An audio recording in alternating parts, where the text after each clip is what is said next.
Ladies and gentlemen, welcome to the 3-0 Take, where we talk all things Major League Baseball. Here's Kyle Corwin and Nate Reyes. It all starts right now.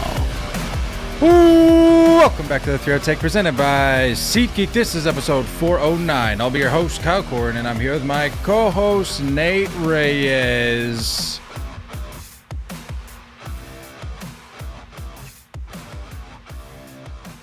Nate. What up, party people? Dude, I don't think people get it when they're listening. If you've never made a podcast or attempted to make a podcast, the beauty of a technically sound episode, just a flawless episode. Few and far between. Yeah. I wish it was just a regular thing. I wish we had a production team that was just like, hey, sit down. We got this. Speak your mind. Just to give you people an idea, this is coming from the guy that gets on, has the conversation, and dips. He's getting nothing else. He's getting frustrated with the technical stuff. So you can only imagine like the full scope, dude. It stinks because I run into my fair share of editing issues, and you're right. It's not fun. But here we are.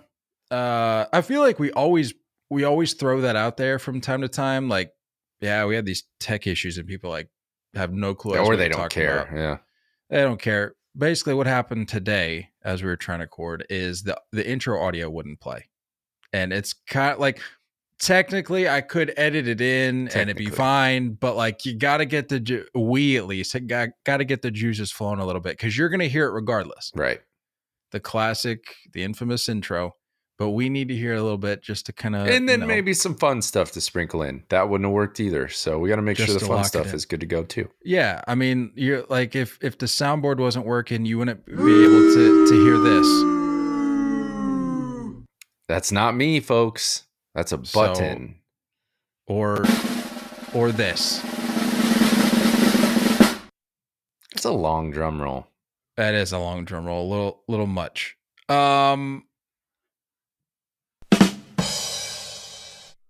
We got some things to get into today, but first, some 3-0 Take housekeeping.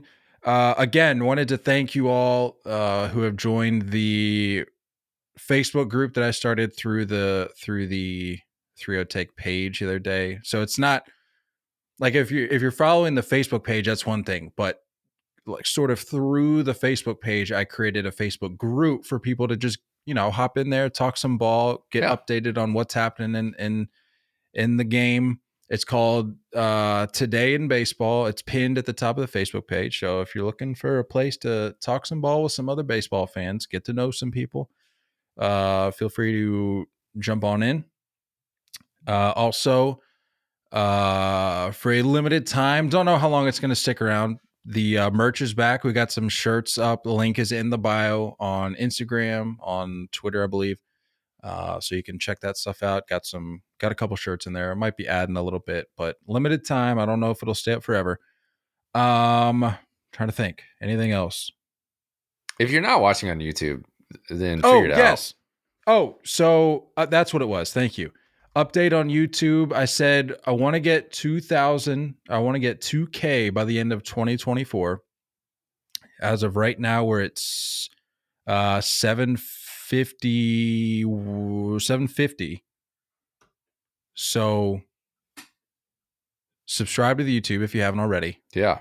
Get your grandma to subscribe. Get your coworker that you hate to subscribe. Get your mailman. You go out, exchange pleasantries. He hands you the mail. You say, hey, you following the 3-0 Take? If you snag an Amazon guy and you get him to subscribe, I mean, that guy's driving all day.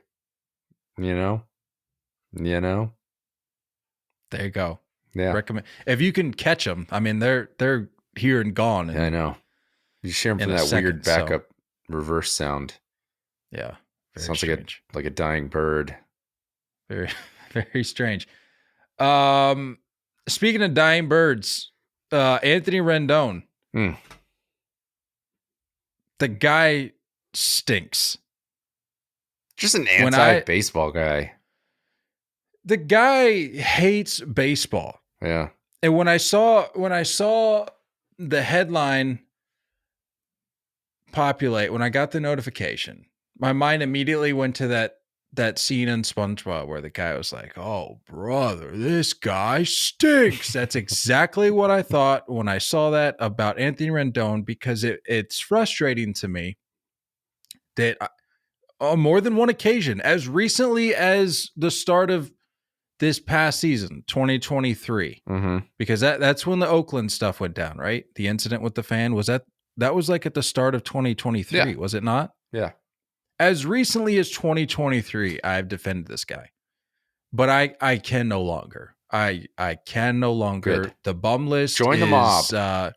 Is being shaken up a little bit.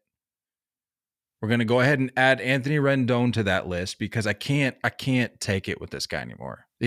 He's single-handedly sabotaging, almost seemingly willingly sabotaging his career, his image, the way baseball fans have perceived him up to this point. He's trashing it. And basically, like I said, basically on purpose. I don't get it. Dude's lost. He's definitely lost. We'll get into the comments because you got the clip, but I'm starting to wonder, like, do you think the Los Angeles Angels of Anaheim, California, LA, West Coast LA, yeah, do you think they even have conversations with these stars before offering them everything? Like any conversations whatsoever? Because it's starting to get like a weird trend of dudes. I don't know, man. I get that this is bad luck. I understand that. I go back and forth on. I'm not giving out this much money if I even have the smallest sense of someone saying they don't really like this game. Yeah, but like you gotta go back. Like I was thinking about this today as I was kind of prepping my thoughts and my notes for this episode, knowing we were going to talk about this. I won't say vividly remember, but I sort of remember the conversation we had when he signed with the Angels. And it was a conversation that a lot of people were having, a question that people were asking about why he would choose to go to LA or Anaheim, Los Angeles, California, LA, Anaheim, Disneyland. And if you remember, he said something to the effect of, I'm a family man. I want to be with my family more. And people are like, well, then why would you go there? And I remember it just being really confusing. But even then at the time, I wasn't like writing the guy off. I was like, I mean, the decision-making seems a little bit fuzzy. I'm not trying to rewrite history. I may have said something completely different, but looking back on it, I'm going, even with what we knew up to that point. Yeah. The guy seemed all right. I mean, he's coming off an awesome year. They win the title in DC. I'm like, okay, I'm not going to say he got way too much money because at the time I was like, he deserves a hefty contract. Maybe he at maybe the time was like at least a top 10 third baseman. Yeah, I mean, I'm sure he was making our list that we were putting together at that point. Not that ours is, the Bible by any stretch, but we were doing a good amount of research, and I think you and I both felt that he belonged up there. But I was reading this comment today on one of dozens of posts that I came across about his comments recently, which we'll get into. But it was. I'm paraphrasing, but the person was essentially asking, like, are we going to investigate how Anthony Rendon went from one of the most likable players in baseball when he was with the Nationals to becoming one of the most unlikable now that he's with the Angels? Like, what happened? Like, what transpired between shifting coast to coast? Like, what happened?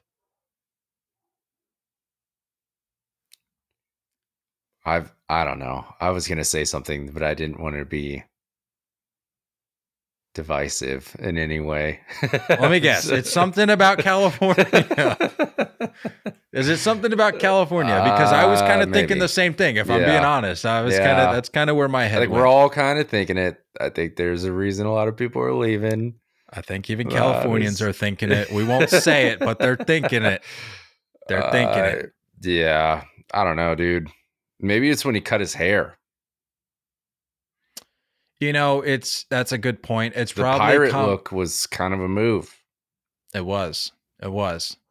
It's probably a combination of moving to California, having to make a drastic change with your hair, playing like 6 games since you've been out there, being hurt all the time, losing Shohei to the team that you play, like from the team that you play for. What was something? He did something weird last year too, like the end of the season. He had a weird. Oh, it was the they were trying to the reporters down the stretch. I think it was down the he stretch. Like said he had a broken leg or something, right? They were asking him questions about like updates, like, dude, we haven't heard from you in days, like weeks, like what's the deal? And the Angels were was it him? Where they said that he was playing with like a broken leg or something. That's what I'm saying. That was him? Yeah. Okay. Or now he said that. together. I don't think the Angels said that. I think he said it. And then the Angels were that's like, right. And then and then he was like, I don't know why they wouldn't report that. Like why my team wouldn't make that public. But that's kind of the deal. Okay. Now they're all coming together. The thing that I was thinking of, which I think was related to that, was when they were trying to get an update from him. And he hit the reporters with the infamous no habla inglés. And I'm like, dude, that's what that was. Come on. What are we doing, man? What are we doing? So bringing it full circle here, all of this leading up to this week or this weekend. I don't exactly know when the story or the interview broke. It was from a segment from the Jack Avita show. I want to make sure I give proper credit there. But Jack was asking him. Well, actually, no. I think the audio includes the full thing here. So let me just see if I can play it here. If you could change one thing about Major League Baseball, if I gave you that power, what would you do? I'm gonna say something very lighthearted so I don't get in trouble when I get to spring training. So I'm gonna give you all an Anthony Rendon answer. The first of the day, hopefully. Yeah. We got to shorten the season, man. It's too many dang games. 162 games and 185, 3 days, whatever it is. Man, no. We got to shorten this bad boy up. Let's go. My brother, you're 4 years into a 7-year, $245 million contract, and you've played 200 games. What do you even know about the length of a full season? Yeah, how are you jockeying for a shorter season when you haven't seen a full season? Yeah. I mean, what, in your entire career? Yeah, What's the most this guy? You've enjoyed not having to deal with a full season, so why are you complaining about it? Also, what's one thing you would change? That's what comes to mind? That's what I'm saying. The first time I heard that, I go, you knowing your backstory here, and knowing all of the things you and I just talked about that have led up to this interview that you're currently involved in, Anthony Rendon. Of all the things you could have said, that's what you go with. Yeah. I mean, I get it. You don't want to say something about the commissioner necessarily because you're kind of that guy, but you're not like a Trevor May where you're just going to call it like it is, a guy like that or anything. Even you're also not. Don't say you're lighthearted about it either. Yeah, don't try to cushion the blow here, Anthony. Lighthearted is like when we say like we should have home run derby with tennis balls in the Big Mac bat. Like that's lighthearted. Don't say it's like this is a legitimate. You're obviously complaining about this throughout your career. So don't say it's like, oh, it's a lighthearted thing. Like, no, dude, like we're giving you an option to change one thing and you immediately go there. What a ween. Guy stinks. Like, if you would have said, if he would have prefaced it with, I'm going to say something lighthearted and said just about anything else, I'd have been like, okay, haha. But knowing the back history there, knowing the fact that he just has all but made it clear that he hates baseball and that he's just trying to collect a check, which is another thing. Like, you say you want a shorter season, but you don't have any problem keeping taking the check. Like, I don't see any discussion about prorating your check. Because again, we're 4 years into it and you've played 200 games. Yeah. He did actually have a pretty healthy stretch from 16 to 19. Yeah. And then what was it from 2020 on? I mean, you had the 60 game season 2020. You had 52 games in 2020, 58 games in 2021, 47 games in 2022, and 43 games in 2023. So as bad as that stretch has been, you're actually coming off of the shortest season that you've played since 2020. Like, if it was trending upwards, I'd be like, okay, like, haha, like, yeah, I mean, still lacks complete self-awareness, but like, I guess I could take it a little lighthearted. But you literally, of those in fact, of every season you've played in your career, the fewest games you've ever played. You played more games in a 60-game season than you did last year. So probably not the best time to be dropping this, especially considering your team just lost Shohei, and we all know the Angels are in shambles right now. Yeah. And like, I don't know, dude. I'm just of the mindset, like, there's kids like underneath you in the farm that would kill for an opportunity not to have your paycheck, but just to have like written into the starting lineup regularly when healthy, like an opportunity to go play the full season. It's so out of touch. It's like, yeah, this was a mistake. This was a big, of all the mistakes you've made, of all the stupid comments you've made over the last few years, this one ranks up there for sure. I mean, I got to give it to the people that were calling him out after that incident with the fan in Oakland. Mm-hmm. They're like, this is who this guy is. And I'm like, I genuinely don't think so. I know. But now it makes you wonder, like,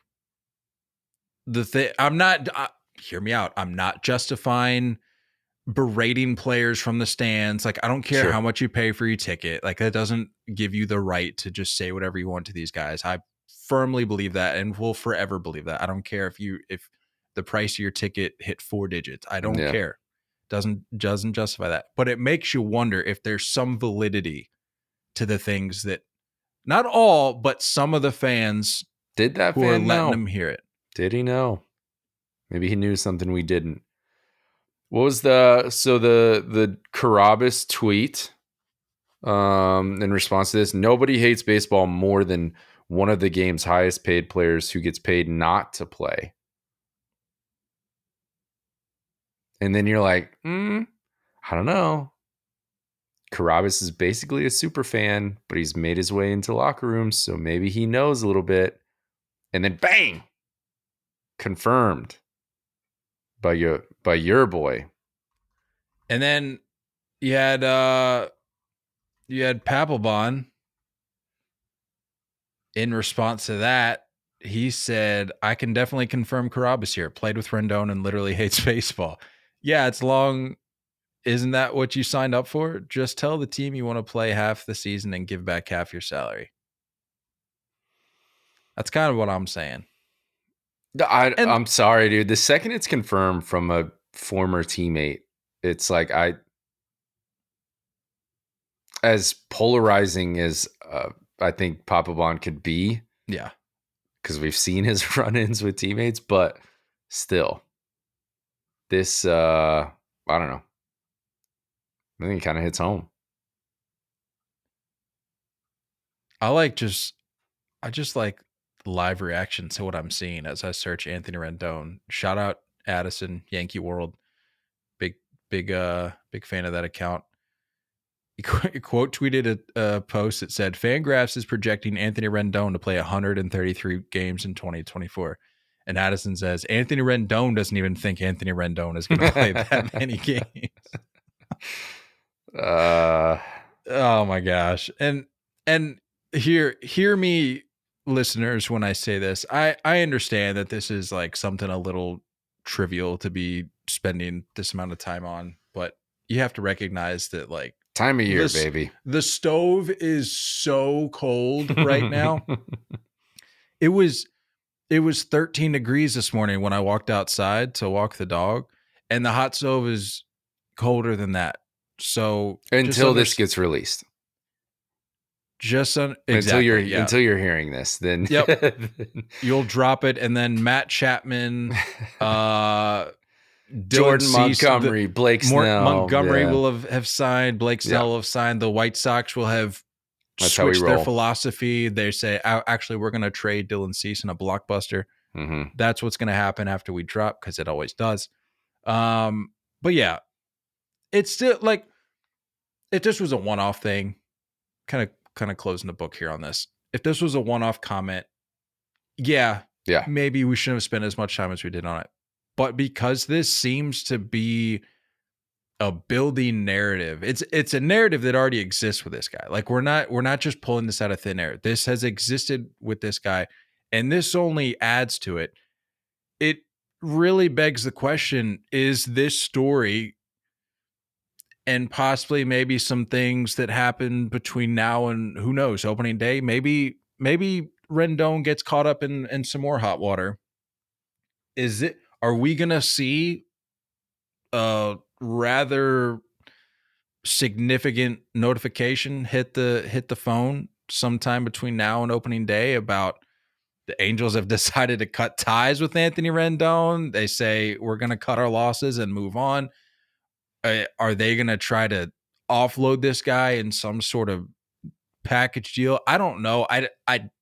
That's certainly a stretch. I'm not saying that they are, but like, he is not helping his case, especially going into a year where the Angels are going to need everything they can from this guy, considering who they just lost. So I don't know, man. I'm done with this guy. I'm all done. I can't do it with Rendon anymore. I've come to his defense, like I said, but I just can't do it anymore. He's all done. He's dug his own grave, and he clearly just doesn't want to be out there anymore. And he's okay cashing his check. Loser. That's where it is. Speaking of cashing a check, Josh Hader, 5-year, $95 million deal with the Houston Astros. You texted me the eye roll emoji as soon as the news dropped. 3 of them. 3 of them. And my response to you, more or less, was, I'm okay with it. Like I can't explain why necessarily, but there's just something about the Astros beefing up a little bit to kind of to push the knife in a little deeper again, just to say, hey, we're not quite done yet. We're still sticking around. And you're enjoying that. Into the sides of the fans who just hate the Astros. Yeah, because look, regardless how you feel about the Astros, regardless how I feel about the Astros being at the top of their game, at the top of people's minds, for better or for worse, is good for baseball. You could say that about the Yankees. You could say that about any of the other like major markets. Houston obviously doesn't necessarily fit into that same mold as the Yankees or the Mets or whatever, or the Dodgers even. But I like the move, one, because it even more so shores up that back end. I mean, I'm seeing all sorts of posts talking about the game being like the game's over after the 6th inning, which to that point, I'm like, let's hold our horses. Like, this is going to become instant. It's going to become instant meme material if they start out of the gate a little slow, a little sluggish in that back end as they find their footing. Yeah. So let's not say that their back end is going to carry them to a World Series just yet. But all that to say, I think it's a good move. I like that the Astros aren't just rolling over to this narrative that's floating around out there about a window closing, because I know I've contributed to that. And I'm like, how much longer Yeah. are they going to ride this out, especially Right. with the Rangers doing what they just did? So I don't know. I kind of like it. I mean, my couple of things to know. Number one, I didn't realize he was only 29. I don't know why. He broke into the league in 2017. I didn't realize he was with the Astros organization, like in the minors. Weird. All of this is weird. Crazy. Yeah, only 29. I feel like this is for what you're getting. I don't think it's that bad of a price tag. I mean, what is that? 19 a year? Yeah, and some change. 19 a year. I mean, that's not. Oh no, yeah, 19 flat. Yep. I don't think that's that bad. None of it's deferred, which is interesting. So, like, it makes you wonder, like, how they proceed moving forward. You know what I mean? Like, I think Bregman's in a walk year. I don't know if Altuve is in a walk year, but you're starting to get to that point where, like, we talked about the window. Yeah, Talked about the window. Like, you're gonna have to start making decisions, and there's dudes that have to get paid. They're both in a walk year to answer your question. Yeah. So I don't know, man. That just tells you that's 19 less than what you can put towards. I think you got to kind of make a choice. I bet they only choose one of them. If one of them. Well, they paid Alvarez. What did they pay him again? What was that contract? 115? 115. I don't think Kyle Tucker's gotten paid yet, right? No, I think he's got to be in close. He's very close. Maybe 2 years of control left. Yeah, 2026 he'll be a free agent. Yeah. So, yep. I mean, do you want to wait until 2027 where you get a bid with everyone else, or do you try to offer an early extension? A lot of these come into play. So, like, this is kind of I know you keep saying, like, is the window closing? It is. Let's be real. It is closing. Your core is starting to dissolve. Verlander is 1 year older. So, like, I don't hate the move. I just felt like I liked him elsewhere. I don't know. I think I was with the whole majority of baseball fans seeing him in a Rangers uniform, but I don't know. It's just me. Last year, pretty good though. 61 games, 56 in the third innings, only 8 earned runs, 85 punchies, 30 walks. So even when we talk about how certain closers can kind of have that lull at some point in the season, a little bit of a yippee week or two, still really good. Career 2.50 ERA, 11.7 WAR. He's got 165 saves already. So dude is good. Yeah, I'm not ready to like say the bullpen is unbeatable. I mean, I remember when these conversations were had when the White Sox added Craig Kimbrell. And we talked about Liam and Kimbrell being in the back end there. Obviously, that didn't work. I was curious to see, like, so I did a little digging and if like Ryan Presley was down. And he's pretty old. I didn't realize Ryan Presley's like 30, 35, 36. Like he's up there. He's showing some gray. Yeah. But he said it's all good. Him and the GM had a conversation. I read an article saying like the GM was basically, wanted to make sure he was cool with it before moving forward just because of what he's done in Houston and like what he's put in.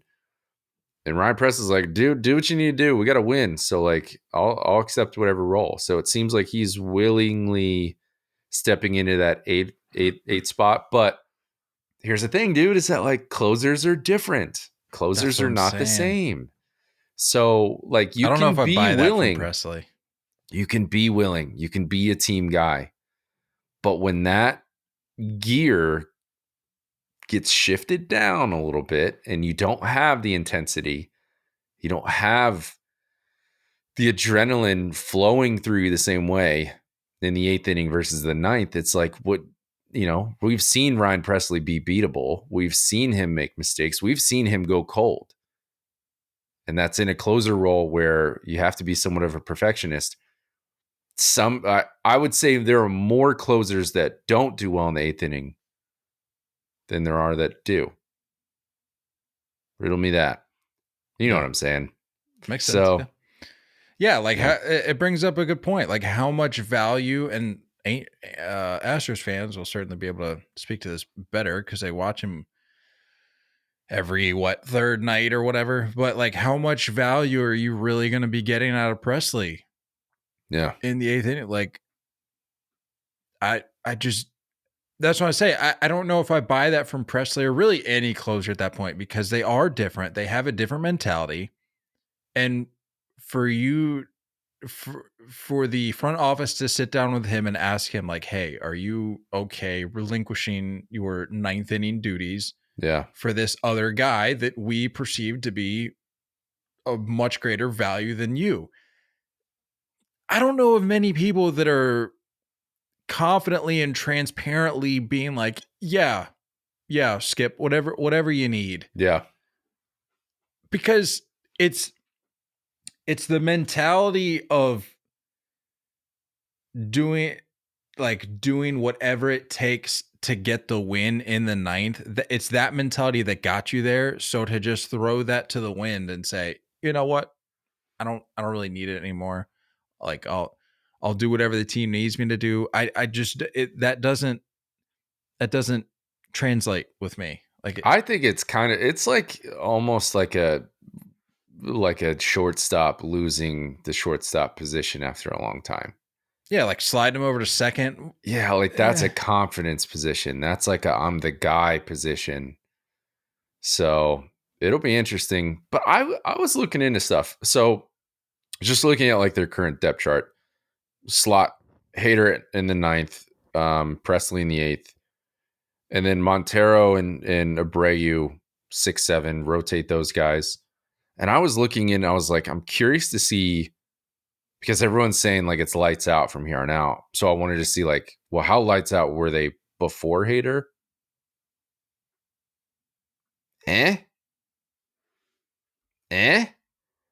Last year, the 3.56 ERA, which was 18th. Who are we talking about here? The Astros. Oh, 71 home runs allowed, which is 20th. 225 walks, which was 21st. This is their pen? This is their pen. Gave up 22 earned runs in last year's postseason.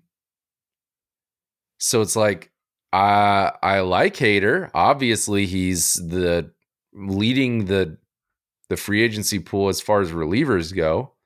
Obviously, it's a no-brainer, but like, I wouldn't sit here and say that automatically makes them the best bullpen in baseball. I'm not ready to get on that boat yet. No, I mean, it goes back to I think people have this misconception of the value that they're going to get from Presley, where it's like, oh, well, Presley's our guy, but now we're going to slot him into the 8th. You're not going to get, that's the reality of that type of transaction. You're not going to get necessarily the same value from a guy like Ryan Presley in the 8th as you would have gotten in the 9th. But in turn, like talk about the value of, okay, Hader's pitched 3 days in a row. We still need a close. Presley can step into that potentially. So like that is nice. But guys like that aren't like, they haven't flip-flopped their whole career between 8th and 9th and gone on and off between saving games and not. So it's like, to that point, they are better suited than I think a lot of other teams would be to maybe if they needed for like a 2-week stretch to go closer by committee, especially with the history, the track record that Hader has of maybe needing his team to go closer by committee while he figures it out. Yeah. At times, not necessarily all the time. Just I think every closer has a week or two. Yeah. Sure. But you look at a guy like Brian Abreu. I even picked him up in fantasy last year because he slotted in. He's nuts. He slotted in as their closer when they needed him to Don't get me wrong. A little bit. He's good. Montero did not look good last year. I looked him up individually. Rafael Montero is like a 5 ERA. Well, Abreu had a 1.75 over 72 appearances, had 5 saves. So, I mean, like I said, I think they're better suited than some other teams. But I do concur. And excuse me, add to the value of having a brand new manager in Joe Espada and like having, I think, just checking that box of like a no-brainer. I can call this guy on every night in the 9th inning. Like that's huge. That's huge for a new manager to be able to have. So don't overlook the value of that. I'm just not ready to sit here and say it's automatically the best bullpen in baseball. No, but along those lines, I'm glad that there are still teams out there that value a traditional closer. Me too. And not a closer by committee. Me too. Situation. Because you go ahead and try to convince us all you want that it somehow works and that the analytics prove it. Look at the best relief or closers, to be specific. Look at the best situations that teams have had in terms of confidence going into the 9th inning. It's when they had one guy. There was one guy that was assigned to that inning when it was, Mariano right there, right on the back wall. One of the best ever do it. Do you think if the Yankees had a closer by committee all those years, they're going, yeah, we like our chances in the 9th? No. Right. When he takes the bump, when Enter Sandman hits, it's game over. Yeah. So don't try to tell me that like, we got some guys that they're high velocity guys. They hit their spots and they're swing and miss guys. I don't care. Give me one guy. Cue up the walkout. One guy that just send him out there. You know what his heartbeat is in that moment. And you can have a committee of guys saying they're willing to do it, but you don't know their heartbeat.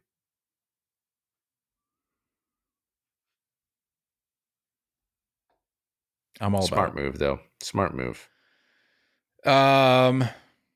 Speaking of closers, Aroldis Chapman. Whoa.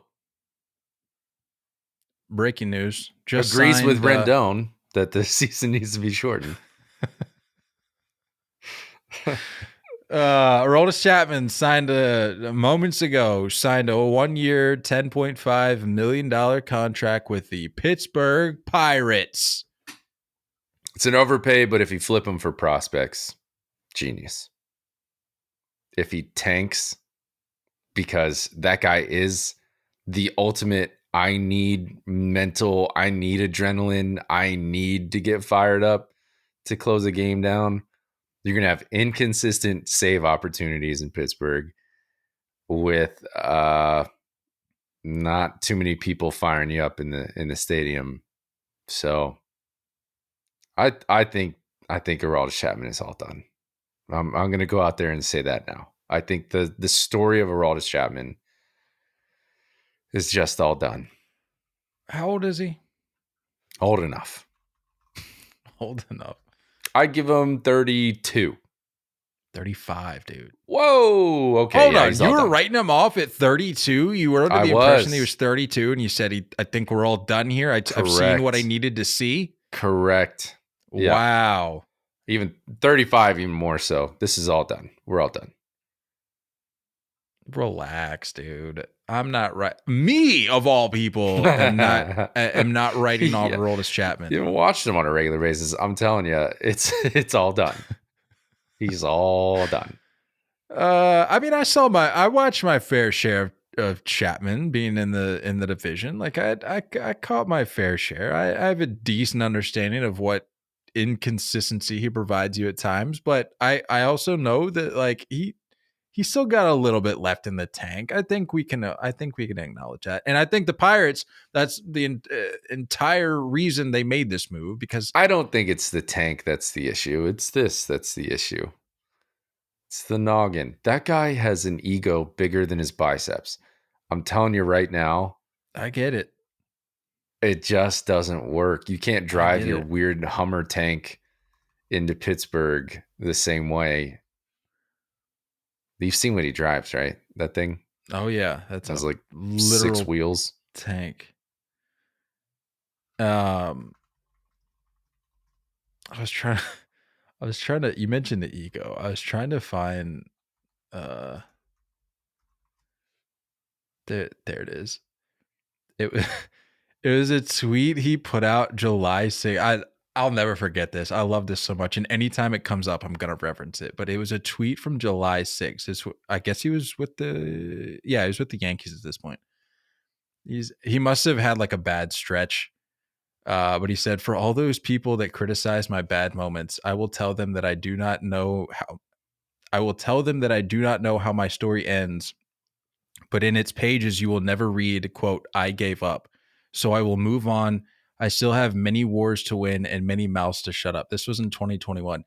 And this guy, shout out Jake Weiss, quote tweets and said, dog, we're not asking you to storm Normandy. We just need 3 outs. And it just makes me think, and like, I know we just got done talking about like the mentality of closers, and I know they're a different breed, but I gotta agree with you on that. His head goes to some strange places. Yeah.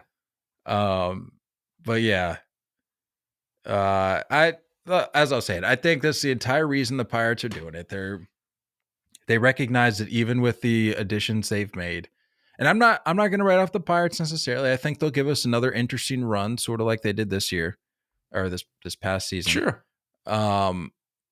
Which I completely forgot that they added Martin Perez, Marco Gonzalez, which I think are intriguing additions. It's formidable and it's competitive, and like that, I have to give them credit for. Like, you're going to compete. You're not going to lay down the way you have been. So like, I applaud them for that. Yeah.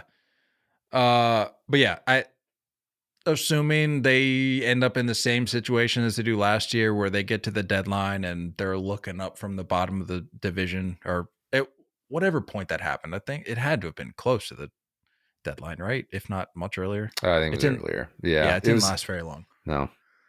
But they're going to get to the deadline, and if he's throwing well, which they can only hope is the case, they're going to flip him for some names to add to the rebuild. It's smart. It's like, it's the number of, you buy enough lottery tickets, right? Like, if you have enough of these veterans that you can flip and they turn into a high A, double A, 7th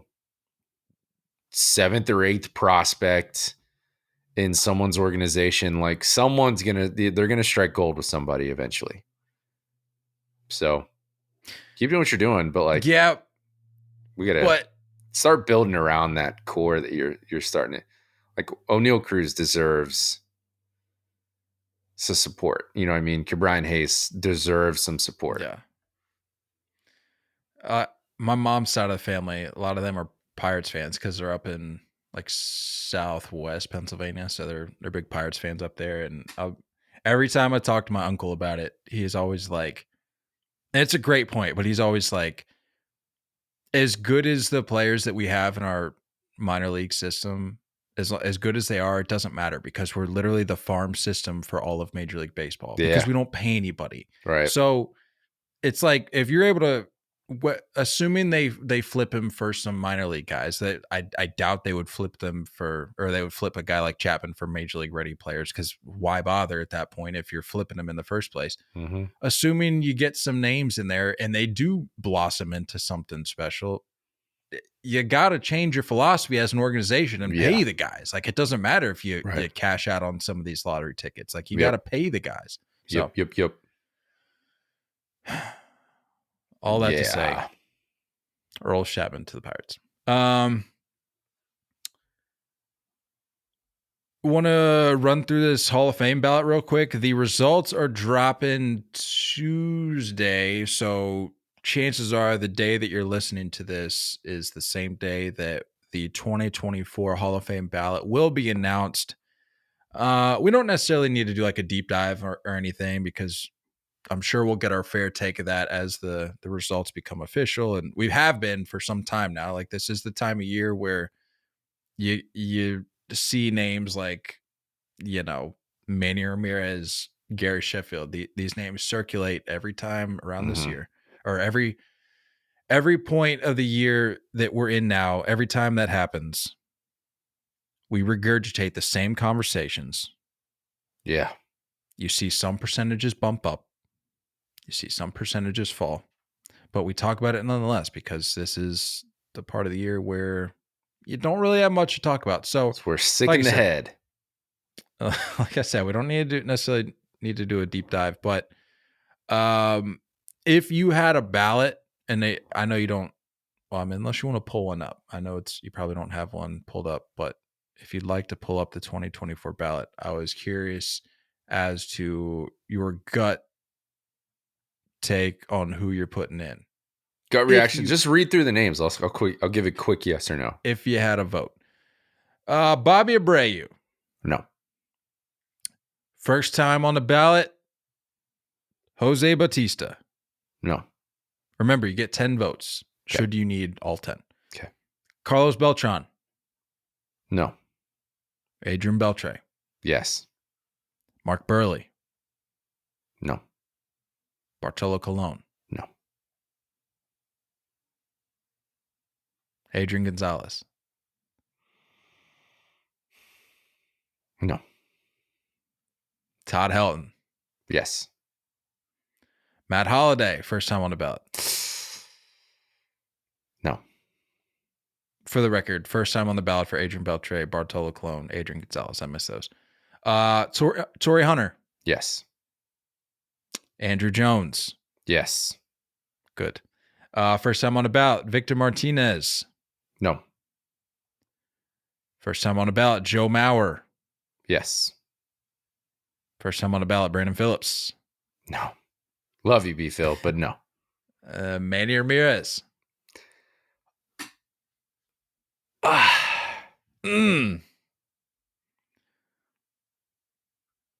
Admitted to PED use for those that care. I gotta say no just because of that, but like numbers wise, of course, just legacy and like in my mind, I'm like thinking of like, were you the most feared player at your position for a substantial amount of your career? Of course he was. Yeah. It's so hard to say yes with that because I don't feel like opening up that can of worms. So I'll say no. With the PED stuff? Yeah. Yeah. I mean, that's a hill I'll die on. Like, regardless, people can say what they want about the PEDs, but to me, and You cheat. Inherent bias there, being with the Sox for the era that he was. But in my mind, one of the greatest right-handed hitters of our generation. Yeah.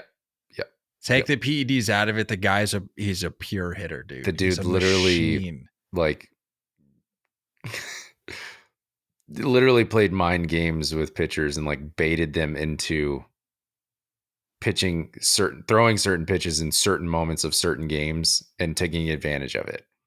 And would swing intentionally, willingly at poor looking pitches. like an idiot in certain situations to get that pitch later. Absurd. Just insane. First time on the ballot, Jose Reyes. No. Alex Rodriguez. No. Francisco Rodriguez. Same pretty much copy and paste what you said about Manny. Sure. Francisco Rodriguez. Also PED user, yeah? Did he get popped? I felt like he went through some suspensions.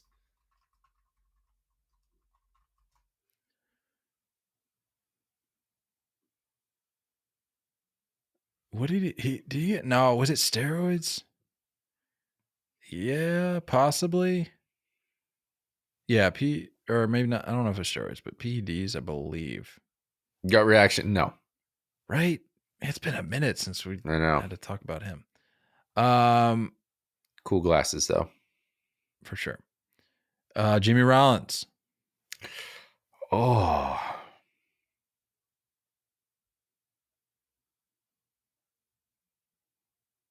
No. The very good Hall, though. Sure. Last year on the ballot, Gary Sheffield. He didn't get in trouble, did he? Yeah. He did? Yeah. He admitted to it? Yeah. So hard to keep track now. What year was it?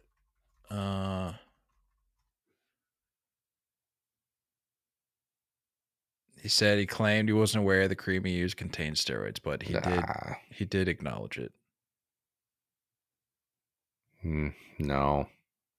I'd like to say yes. Trust me.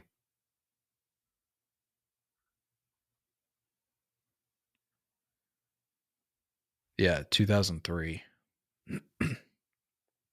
Got to be coming up at the end of the list here. James Shields, first time on the ballot. No. First time on the ballot. Chase Utley. No. Omar Vizquel. Oh. Part of me wants to say yes, but you can't be just I get he's a wizard with the glove, but like you can't just be super one-dimensional. So I'm going to say no. Billy Wagner. I'm going to say yes, actually. Yep. And David Wright.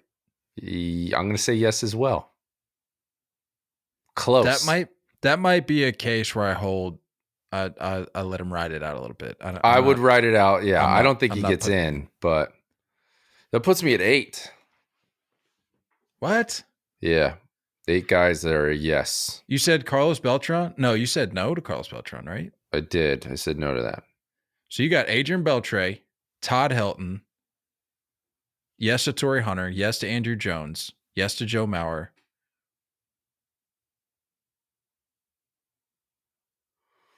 I count 6 and Billy Wagner. Oh no, you said yes to David Wright? Todd Helton too. Do you get Todd Helton in there? Who am I missing? Adrian Beltre, Todd Helton, Torrey Hunter, Andrew Jones, Joe Mauer. Oh, I missed Andy Pettit. Damn. No. Sorry. Love Andy. That ball right behind my shoulder is signed by him. Love Andy. But again, can't admit to that stuff. Can't get caught. Did you say yes to Jimmy Rollins? I said no to Jimmy Rollins. Billy Wagner, David Wright. Yeah, I count 7. I don't know. No, I don't know either. I trust you. Thanks. Yeah, I'm kind of with you. I don't know. I mean, I don't know if I'm putting in that many, but your thought process and a lot of that I'm with. And I'm just glad to see we're at the point now where guys that you and I grew up watching are. Yeah, now we can give an actual opinion on these names. Yeah. Yeah, like you hear these writers and stuff talking all the time about like they were the most feared, like you were saying, like you alluded to, the most feared hitter of his era. Like we can now say that about like guys that we've watched and can vouch for to a degree. So I think from here on out, this will be these Hall of Fame cases will be more fun to for sure to dive into. I didn't know where we were going to be because I thought we might be a little short on content coming into today's interview episode before the Chapman stuff dropped, and I added a couple things in. So I actually took some DMs from Instagram just as love it a way to possibly add some content to it, to maybe beef it up a little bit. But we are now rapid fire on those. Well, now ironically we are short on time, so I'm just gonna pick one that I liked, because we still got to get to the Nolan Ryan unbreakable record segment. Shout out, Brendan on Instagram asks 3 hitters and pitchers from the past you'd like to see match up against a player from today, or I guess he means against players from today.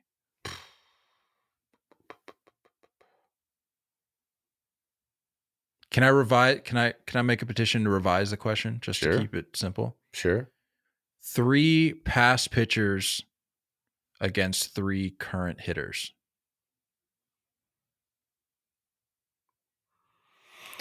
I feel like you can't help but think of a left on left situation. I don't know why it comes to mind, but like give me Randy Johnson against Bryce Harper. You know, like I don't. It's that's an insane at bat, and like, yeah, that's nuts. Give me Nolan Ryan against Nolan Arenado. The Nolans. Yeah. Give me, how about, try this one on for size. How about Pedro, prime Pedro versus Yordan Alvarez? I like that. I know it's a right on left, but I like that. Power change. Yeah. Nasty. Arguably the greatest changeup ever. it's less about, I mean, certainly the talent plays into it there, but it's more about the attitudes going into that AB. Give me Pedro at his peak, and give me Yordan when he knows he's the most dangerous hitter on the planet. Yeah. Yeah. I would love that. What's a good ego? What's a crazy ego hitter? Like current hitter with a crazy ego. Who would you put up against Bob Gibson, a guy that literally didn't care about your well-being whatsoever? I have such a soft spot for Bob Gibson, dude. Guy was an animal, man. Who even had a shot against, who today would even have a shot against Bob Gibson? I don't know. Let me jog the memory here a little bit. Give me like a super emotional, like the polar opposite. You know what I mean? A pitcher who doesn't care versus just the super emotional hitter. Yeah, the coldest guy on the mound that you could possibly have in Bob Gibson. Oh, dude. Easy answer. Give me Bob Gibson against Ronald Acuna Jr. I like that. That's a great one. Are you kidding me? Because I'm putting my money on Bob Gibson. I don't care. But can you imagine if Ronald Acuna was aware of his stature going into an AB and he connects on one? Yeah. And it goes 445? Nuke. I like that. Those are good. My goodness. It's good matchups. Yeah. Ooh. Man, I want to see that. Give me Bob Gibson, Ronald Acuna Jr. All right. That was fun. But about to have a little bit more fun here. Nolan Ryan's unbreakable record of career strikeouts. As I like to do for these segments, before we get into the actual record, going to give a little background as to their career accomplishments. Do we have enough time for this? I could talk for hours. Full episode, yeah. Yeah, like I said to you before we got on, the dude is a walking unbreakable record, for better and for worse, because he put up some pretty god awful walk numbers too, if we're being honest. Career accomplishments for Nolan Ryan: Hall of Famer, 8-time All-Star, 1969 World Series champ, 2-time ERA title winner. He accumulated a WAR of 81.3. He was 324 and 292 in his career. 319 ERA, 5,386 innings pitched, and the record that I alluded to, 5,714 career strikeouts. Most all time, obviously. That's why we're talking about it. Also, most all time, career walks, 2,795. And he had a whip of 1.247. Honestly, one of the most intriguing elements of Nolan Ryan's career to me is the fact that the man pitched in 4 separate decades. Yeah. That doesn't even make sense. It does not. Like, you can tell me that he pitched for 27 years, but that math doesn't math. It does not. How did you're telling me he pitched for 40 years? Because that's basically when you tell me he pitched for 4 decades. That's what I'm hearing. I know what comes to mind for me. I know that doesn't make sense, but that's what I'm hearing. He may as well have, because I feel like it seemed as though he pitched for 40 years. But he pitched for 27 years, averaged 246 strikeouts for 27 years. Not just like one season. Yeah. averaged 246 strikeouts for 27 years. I think what was the top year? It was like 380 something. Dude, it was gross. Where was it? He posted 383 strikeouts in 1973, which stands as the modern era, or since 1900, stands as a record for that era. The very next year, he put up 367 Ks, which, by the way, is fourth highest. Imagine if fantasy baseball was as big back then. Yeah, maybe this is the lens that we need to start voting for Hall of Famers for. Right. Would you pick this guy up in fantasy baseball? Is he your number one overall pick? For Nolan Ryan, I'm going to go ahead and say, yeah, he's probably going in the first round. It's absurd, man. It's absurd. You said you had some nuggets, but I've got some as well. How do you want to do this? I have non-Nolan nuggets. I have other people's nuggets that bleed into if this is ever touchable. So you keep going with your Nolan stuff. All right. Getting into the career record itself. Surpassed the record on April 27th, 1983.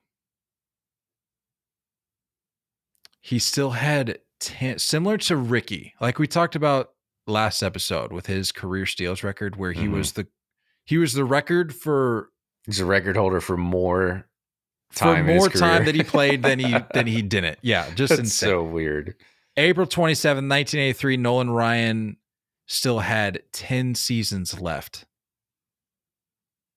when he broke the record. He was going to play for another 10 years, which I know sounds crazy, or it would sound crazy if it was a different career, but considering he played for 27 years, it's like, okay, I kind of get it, but impressive nonetheless. Yeah. Let me see. Past Walter Johnson, who had 3,509. And I think I read that it was similar to the Pete Rose situation with his hits record, that there was some confusion or uncertainty of when it happened as to when it happened. So I actually think that there was a little bit of confusion back and forth on that. But as far as we know, Walter Johnson had 3,509. For his career, Ryan led the league in strikeouts 11 times. Led his league 11 times. Led all of baseball 7 times. Whoa. He reached the 200 strikeout plateau in 15 seasons, 2 more than anyone else. Randy Johnson ranks second all time behind Nolan Ryan with 4,875. And if he would have pitched another 4 years, averaging 200 Ks, he still would be behind Ryan. We mentioned the 383 strikeouts in 1973.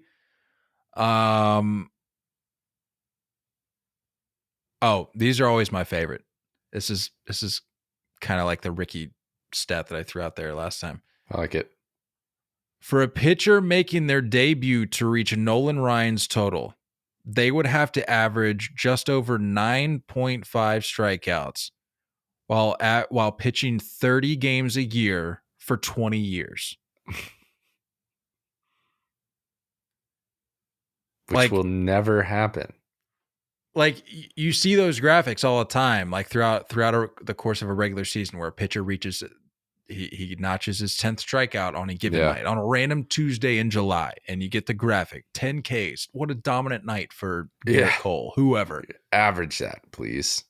9.5 strikeouts for 20 years. And you can't Anthony Rendon this. You have to actually play the game. You have to pitch 30 times. You have to make 30 starts for 20 years. You're not touching that. It'll just never happen. And I think my favorite parts of this conversation are like talking about today's velocity and movement. Hello. Nolan did that too. Wasn't he clocked at like 98 on his very last pitch that he blew his elbow out on? Like the guy had juice. literally threw until his arm fell off. Yeah. One of the greatest to ever do it. His record's never being touched. It's never going to be touched. You're never going to see pitchers go that long in games anymore. Because if you look at all those years, the dude threw 1,000,000 innings. 200 innings is like chump change. Do you have the nugget about last year? No.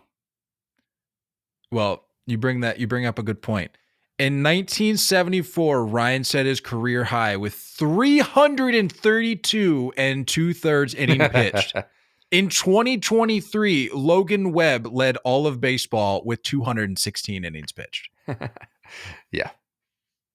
It's never going to happen. We talk about, we praise guys for getting 200 innings 4 or 5 times in a career.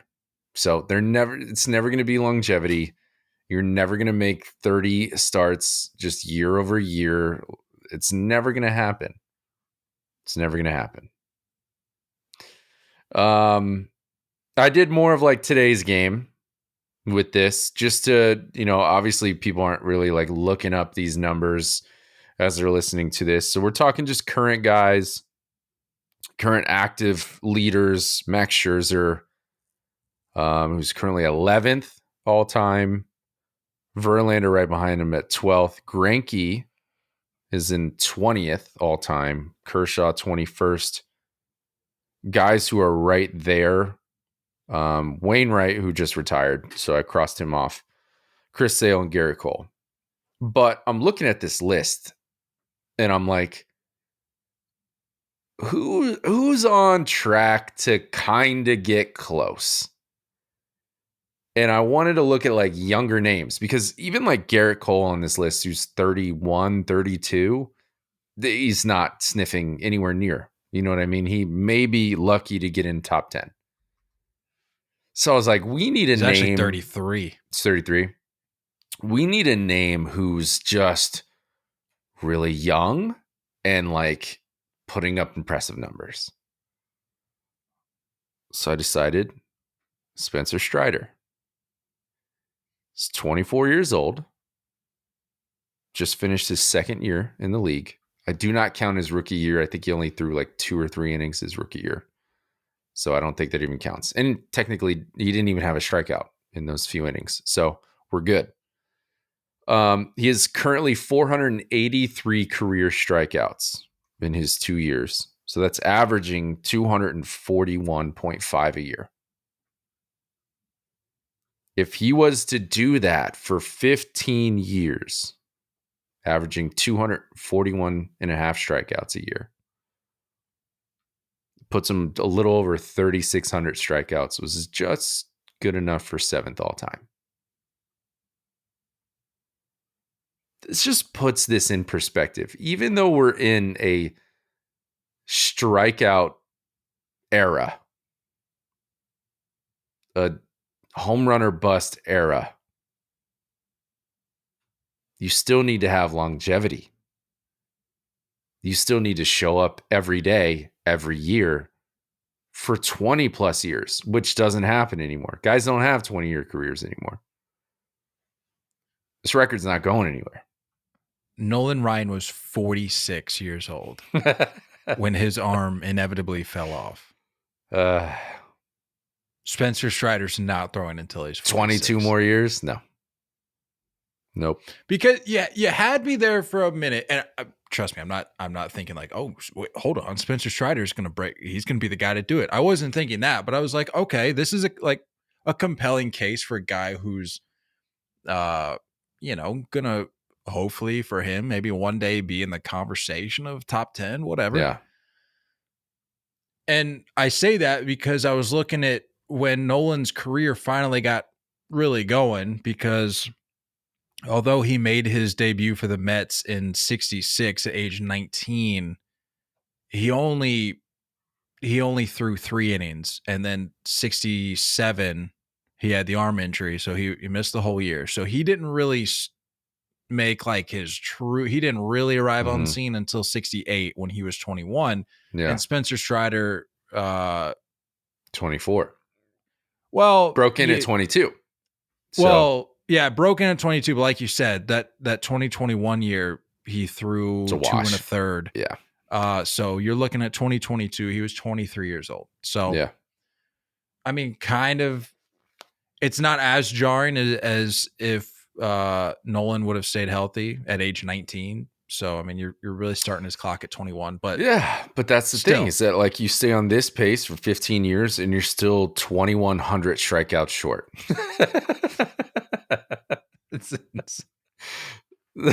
So that's just silly, man. Yeah. Come on. Yeah. Every time Nolan Ryan gets brought up, whether it's like a post I see or something like this where we do like a little bit of a deep dive, I immediately go shopping for like merch. I'm like, all right, Let me ask you this, dude. And like we don't need to spend too much time on this, but sure. Is he overlooked when everybody talks about their Mount Rushmore of baseball? Absolutely. Is he just forgotten about? Like, I have and I've already shared them, but I just love recycling them on Facebook. There's so many mind-blowing just like nuggets about this guy's career. Like we all know, in fact, I put out the one today just to show you how dominant this guy was. And people all the time want to throw out like he had the most walks. Yeah, he threw for like 80 years. Like, yeah, you're gonna accumulate some walks. I that's understandable. The one that I put out tonight, you've heard about Nolan Ryan's 7 no-hitters, but did you know the 8-time All-Star had 5 no-hitters broken up in the 9th inning? The guy almost had 12 no-hitters. So, yeah, I'm going to go ahead and say he's a little overlooked. Yeah. And the fact that he didn't have a single Cy Young, that's alarming. Stupid.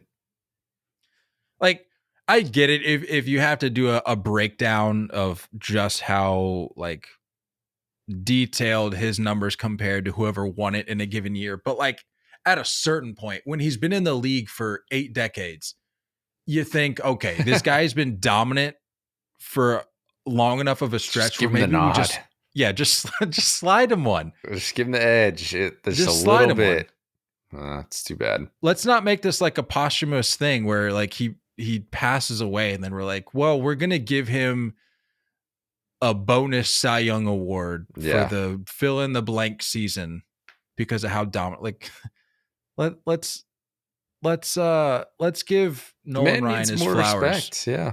Let's give him his flowers while we still can. We need to stop underrating this man because the guy was. You want to talk about most feared of an era? Try like multiple eras. Yeah, the guy, he struck out players who then went on to have sons who he then struck out, like multiple, not just one. Like it happened multiple times. Yeah. So go ahead and take that like most feared in a generation thing and times it by like 2 or 3. And then you have Nolan Ryan. That's good. That's where we're at. Anyway. All right. That's enough on that. Anything else you wanted to add before we get out of here? No, that's all I got, baby. Yeah. That was fun. Good stuff. What, no, I'll save it. We'll tease a little bit. Yeah, I was gonna say I'd rather we'll just keep it close to the vest. I'll figure it out. Yeah, we got plenty. I don't think we're gonna run low anytime soon. No, I don't think so. Yes, we got Rendon, Hader, Chapman, Hall of Fame, Nolan Ryan. Good stuff in the books. 409. Good meat and potatoes type stuff. No fluff. No fluff. Appreciate y'all listening. Again, we're trying to get to 2K on YouTube. So if you're hearing this, if you've been listening to the pod for some time, if you're new, do us a solid. Even if you don't want to watch on YouTube, go subscribe. and we're going to get to 2K by the end of 2024. And I don't want it to have to come down to like the final days, because that would just gets embarrassing at that point. It's stressful, man. I don't want to have to be watching the clock in December. Reaching out to people you don't know, putting out flyers on people's car windows. Yeah, street corners, like getting run down by the police. I don't need that. We don't need that. Just do what you need to do. Just go ahead and take care of that for us. And also check out the merch. Link is in the bio on our socials. But other than that, we need to get to a 3-0 change up soon. It's been a minute. We are due. Let's get that soon. We have a running list. Yeah. So we'll get to some soon. Other than that, I think that's all we got. Sweet. Don't go chasing curveballs. I love y'all, and as always, looking forward to talking more baseball with you guys soon. Until next time, stay filthy.